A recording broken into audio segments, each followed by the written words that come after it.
अगर आप इतनी भी मेहनत नहीं कर सकते हैं तो आपको क्या लगता है 8 से 10 लाख जो भी फॉर्म पड़ेंगे, क्या उसमें 1500 बच्चे ऐसे नहीं हैं जो इससे ज़्यादा। हेलो फ्रेंड्स, आज के वीडियो में मैं जीएस के इम्पॉर्टेंट टॉपिक्स बताऊंगी जहां से आरओ पेपर में सवाल बनते ही बनते हैं। ये सारे टॉपिक्स आयोग के फेवरेट हैं और एक बात मैं यहां पर क्लियर कर दूं, इन सारे टॉपिक को मैंने फाइंड आउट नहीं किया है, मैंने इन पर कोई रिसर्च नहीं किया है। हाँ, पीवाईक्यू लगाने से इतना तो पता है कि ये सारे टॉपिक बहुत ज़्यादा इम्पॉर्टेंट हैं। ये सारे टॉपिक मैंने डिकोड एग्जाम की जो करीब 2 से ढाई घंटे तक की वीडियो है जिसमें उन्होंने स्ट्रेटजी बताई है वहाँ से ली है, जिस पर दिवाकर सर और उनकी टीम ने बहुत ज़्यादा मेहनत की है। वो वीडियो बहुत बड़ी है पर आपके बहुत काम की है, आपको उसे देखना चाहिए। मैं खुद भी यही स्ट्रेटजी फॉलो कर रही हूँ। मैंने सारे टॉपिक को अपने नोटबुक में नोट कर लिया है। आप या तो इसका स्क्रीनशॉट ले लीजिए या फिर कॉपी में नोट कर लीजिए। नोट करना बहुत ज़्यादा बेहतर है। जो टॉपिक आप कंप्लीट करते जाइए, उस पर टिक लगाते जाइए। इस टॉपिक के लिए आपको कोई बुक नहीं लेनी है, सारे टॉपिक लूसेंट या आपके पास जो भी बुक अवेलेबल है उसमें आसानी से मिल जाएंगे। अब जितना समय आपके पास बचा है उतने में आप सारे सब्जेक्ट को समग्रता से नहीं पढ़ सकते हैं और आपको पढ़ना भी नहीं चाहिए। अब इतने समय में आपको स्मार्ट स्ट्रेटजी अपनानी चाहिए और जो मेन टॉपिक है जहां से आयोग हमेशा सवाल पूछता है उसको आपको कंप्लीट करना चाहिए। अगर इतना आप कंप्लीट कर देंगे तो आप कट ऑफ क्लियर कर सकते हैं। भारत के भूगोल में एवरेज 9 से 10 प्रश्न आते हैं जिसमें से अपवाह तंत्र, जलप्रपात, झीलें, बांध, सिंचाई परियोजना, पर्वत श्रृंखला, पहाड़ और चोटियां, भारत के प्रमुख उद्योग और व्यापार केंद्र, जनजातियां और उनका निवास स्थल, मानसून और जलवायु। इन सबसे हमेशा प्रश्न पूछे जाते हैं, तो आपको जहां भी ये टॉपिक जिस भी बुक में मिले वहां से आप इसे कंप्लीट कर लीजिए। कृषि से एवरेज 4-5 क्वेश्चन आते हैं और उनमें टॉपिक ये हैं: कृषि संबंधित क्रांतियाँ, उनके विषय और उनसे संबंधित व्यक्ति, मृदा, फसल के रोग, फसल चक्र और प्रजातियाँ, रेशम के प्रकार और कृषकों का वर्गीकरण। इन्वायरमेंट इकोलॉजी से करीब 5 से 6 प्रश्न आते हैं। उसमें पर्यावरणीय तंत्र, पोषण स्तर, खाद्य श्रृंखला, पर्यावरणीय प्रदूषण, भारत के आरक्षित क्षेत्र, जैव मंडल, विश्व विरासत स्थल, रामसर स्थल, भारतीय वन स्थित रिपोर्ट, सतत विकास, धारणीय विकास, पर्यावरण संरक्षण हेतु राष्ट्रीय अंतर्राष्ट्रीय प्रयास, ओजोन से संबंधित क्वेश्चन आते हैं और जैव विविधता से संबंधित क्वेश्चन आते हैं। हिस्ट्री में सबसे ज़्यादा इम्पॉर्टेंट आपका आधुनिक भारत है और उसमें भी भारतीय राष्ट्रीय आंदोलन सबसे ज़्यादा इम्पॉर्टेंट है। इसमें करीब 12 क्वेश्चन आते हैं। स्वतंत्रता आंदोलन की प्रमुख घटनाएं, उनसे संबंधित व्यक्ति, स्वतंत्रता आंदोलन के समय गठित विभिन्न संगठन, सभा, समितियां, संगठनकर्ता और उनके वर्ष, कृषक और जनजातीय आंदोलन, यूरोपीय आगमन, विभिन्न समाचार पत्र पत्रिकाएं, उनके प्रकाशक, लेखक, प्रकाशन वर्ष, विभिन्न युद्ध, युद्धस्थल और वर्ष, भारतीय राष्ट्रीय कांग्रेस गठन और विभिन्न अधिवेशन, उनके अध्यक्ष, प्रमुख विशेषताएं, महात्मा गांधी के प्रमुख आंदोलन। इससे पहले मैंने भारत के भूगोल के बारे में बताया था और ये विश्व का भूगोल है। इसमें पहला है मानचित्र आधारित प्रश्न। तो इसे आप कैसे तैयार करेंगे?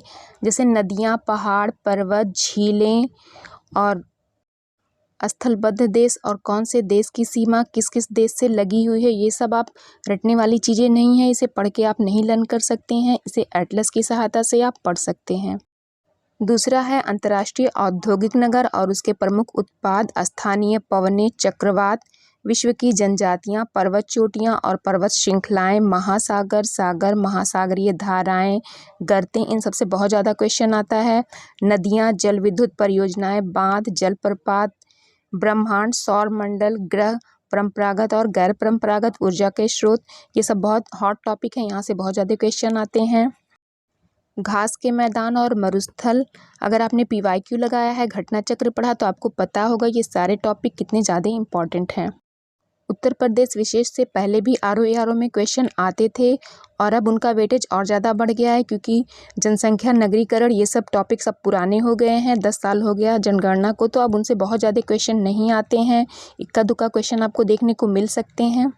इसमें आपको क्या प्रिपेयर करना है? उत्तर प्रदेश का सामान्य परिचय और इतिहास, उत्तर प्रदेश की भौगोलिक और प्रशासनिक संरचना, प्रदेश के प्रमुख संस्थान, संबंधित स्थल, दर्शनीय स्थल, स्थापना वर्ष, प्रदेश के वन्यजीव अभयारण्य, राष्ट्रीय उद्यान, पक्षी विहार, रामसर स्थल, प्रदेश की कला संस्कृति, जनजातियाँ, उत्तर प्रदेश के उद्योग धंधे, एक जिला एक उत्पाद, उत्तर प्रदेश की विभिन्न योजनाएं, कार्यक्रम, नीतियाँ, उत्तर प्रदेश के अपवाह तंत्र, नदियाँ, बांध, सिंचाई परियोजनाएं, उत्तर प्रदेश के प्रसिद्ध व्यक्तित्व, उत्तर प्रदेश के वन और वन स्थिति रिपोर्ट, उत्तर प्रदेश समसामयिकी सम्मेलन, योजनाएं और बजट।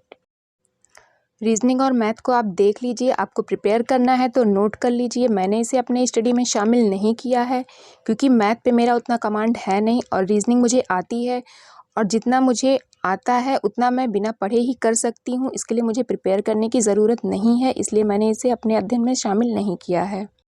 हाँ, प्रीवियस ईयर में जो क्वेश्चन आए हैं, चाहे वो RO का एग्ज़ाम हो या PCS का एग्ज़ाम हो, मैं उसे प्रिपेयर कर लूँगी, लेकिन टॉपिक वाइज मैं कुछ भी इसमें से प्रिपेयर करने वाली नहीं हूँ। साइंस में बायोलॉजी सबसे ज़्यादा इम्पॉर्टेंट है। इसमें चैप्टर देखिए, मानव रोग, कारक और उपचार, महत्वपूर्ण विटामिन्स, उनके स्रोत, कमी से होने वाले रोग, रक्त परिसंचरण तंत्र, अनुवांशिकी, मानव पाचन तंत्र और श्वसन तंत्र, इकोनॉमिक बॉटनी, वनस्पतियों पर आधारित क्रियाकलाप, अंतःस्रावी तंत्र, हार्मोन्स, पौधों का वर्गीकरण, जंतुओं का वर्गीकरण और विशेषताएं। फिजिक्स और केमिस्ट्री में गैसें और उनके अनुप्रयोग, प्लास्टिक, फाइबर रेशे, कृत्रिम पदार्थ, बहुलक, विभिन्न धातुएं और पदार्थों के गुणधर्म और प्रयोग, प्रकाश, ध्वनि एवं कांच, विद्युत और सौर ऊर्जा, ऊष्मा, ताप, ये सब इम्पॉर्टेंट हैं।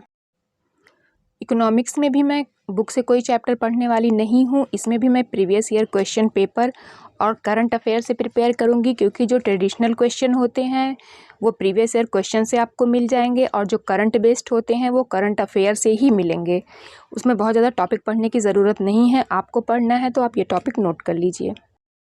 पॉलिटी एक ऐसा सब्जेक्ट है जिसके लिए आपको बहुत ज़्यादा परेशान होने की ज़रूरत नहीं है। अगर आप घटनाचक्र पूर्वावलोकन को भी बहुत अच्छे तरीके से पढ़ लेते हैं तो वहाँ से आपका ये कवर हो जाएगा। बाकी थोड़े बहुत क्वेश्चन इसमें लेटेस्ट आते हैं, जैसे कोई संशोधन हुआ है, कोई नया राज्य बना है, तो ये सब लेटेस्ट रहते हैं, तो ये आपका करंट अफेयर से प्रिपेयर हो जाएगा। अब देख लेते हैं आयोग ज़्यादा फोकस कहाँ पे करता है। संवैधानिक विकास, संविधान सभा, संविधान निर्माण की प्रक्रिया, पंचायती राज व्यवस्था, संविधान के महत्वपूर्ण अनुच्छेद संबंधित विषय, यहाँ से ज़्यादा सवाल आते हैं। संसद मोस्ट इम्पॉर्टेंट टॉपिक है, यहाँ से बहुत ज़्यादा सवाल आते हैं और करीब हमेशा हर एग्जाम में सवाल यहाँ से बनते ही बनते हैं। तो संसद में लोकसभा, राज्यसभा, राष्ट्रपति, उपराष्ट्रपति, मूल अधिकार, महत्वपूर्ण अनुसूचियाँ और उनके विषय, भारतीय संविधान की विशेषताएं, राज्य विधानमंडल, विभिन्न संविधान संशोधन, संवैधानिक और गैर संवैधानिक आयोग, संस्थाएं, समितियां, महालेखा परीक्षक और महान्यायवादी, राज्यों के गठन का क्रम, विशेष राज्यों का प्रावधान, सर्वोच्च और उच्च न्यायालय। करंट अफेयर डेली पढ़ने वाली चीज़ है, इसको लास्ट मोमेंट के लिए बिल्कुल भी ना रखिएगा, इसको डे टू डे प्रिपेयर करते रहिएगा। इसमें सूचकांक, रैंकिंग, रिपोर्ट, पुरस्कार, सम्मान, अवार्ड, विभिन्न योजनाएं, कार्यक्रम, नीतियां, अभियान, पहला, प्रथम, ये जो रहता है कि कौन सी चीज़ पहले हुई, तो ये सब ज़्यादा पूछा जाता है। सम्मेलन, आयोजन, चर्चित पुस्तक और उसके लेखक, नियुक्तियां, निधन, कृषि उत्पादन, खनिज भंडारण के आंकड़े, दिवस, थीम, वैज्ञानिक प्रौद्योगिकी, अंतरिक्ष प्रौद्योगिकी, खेल जगत, आगामी आयोजन, राज्य विशेष स्थान, विशेष करंट अफेयर, सैन्य अभ्यास और ऑपरेशंस, ये सब ज़्यादा इसमें पूछा जाता है। प्राचीन भारतीय इतिहास में सिंधु घाटी की सभ्यता, गुप्त वंश और गुप्तोत्तर काल, पुस्तक लेखक, वैदिक सभ्यता, बौद्ध धर्म, मौर्य और मौर्योत्तर काल, प्राचीन भारत, कला और संस्कृति। मध्यकालीन भारत में दिल्ली सल्तनत के विभिन्न वंश, राज्य, राजधानी, कला, संस्कृति, युद्ध, पुस्तक लेखक, धार्मिक आंदोलन, मुगल साम्राज्य, उनकी राज्य राजधानी, क्रम, युद्ध, कला और संस्कृति। तो 4 महीने में अगर आप इतनी मेहनत कर लेते हैं तो आपको मेंस देने का मौका मिल सकता है। अगर आप इतनी भी मेहनत नहीं कर सकते हैं तो आपको क्या लगता है 8 से 10 लाख जो भी फॉर्म पड़ेंगे, क्या उसमें 1500 बच्चे ऐसे नहीं हैं जो इससे ज़्यादा, कई गुना ज़्यादा मेहनत कर सकते हैं? और वैकेंसी आती ही कितनी है? क्या इससे ज़्यादा वैकेंसी आ जाएगी? तो अगर इसी बार सचिवालय जाने का सपना देख रहे हैं तो इतना तो करना ही पड़ेगा, हर हाल में करना पड़ेगा। टॉपिक तो मैंने बता दिया, लेकिन अगर आपने दिवाकर सर का वो स्ट्रेटजी वाला वीडियो नहीं देखा है तो उसे जाकर ज़रूर देखिए। वो 2.5 घंटे आप वेस्ट नहीं करेंगे, वो आपके लाइफ का सबसे अच्छा इन्वेस्टमेंट होगा। वीडियो अगर अच्छी लगे तो लाइक शेयर सब्सक्राइब ज़रूर करिएगा। मिलते हैं नेक्स्ट वीडियो में। बाय।